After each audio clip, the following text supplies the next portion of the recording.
California Proposition 5 proposes changes to how local bonds are approved, aiming to address two critical issues: affordable housing and public infrastructure. But what's in the details? Let's take a balanced look at both sides. Proposition 5 will allow local governments to issue bonds for affordable housing and public infrastructure projects by lowering the voter approval threshold. Currently, a two-thirds majority is needed, but Proposition 5 would reduce that requirement. On the pro side, supporters argue that this change would make it easier to raise much-needed funds for affordable housing and infrastructure. With California facing a severe housing crisis and aging infrastructure, they say this is a vital step to addressing those challenges. By lowering the voter requirement, communities could more easily pass bonds that fund projects to build new affordable housing, fix roads, and upgrade public facilities.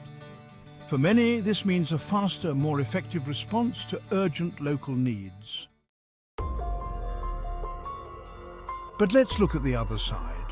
Reducing the voter threshold raises concerns. Opponents warn that making it easier to pass bonds could lead to higher property taxes across the board, as bonds are often funded through tax increases. And while Proposition 5 creates a Citizens' Oversight Commission to monitor how funds are spent, there's skepticism. Many who have served on such commissions know they often lack the power to enforce meaningful change.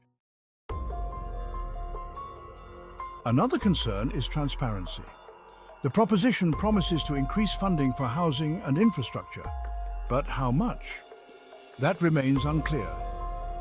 Critics see this as a red flag, worried that vague promises could lead to unpredictable costs and minimal returns. For homeowners, this could mean higher taxes in an already expensive state. Raising property taxes to pay for bonds might make housing less affordable, ironically worsening the very issue it's supposed to address.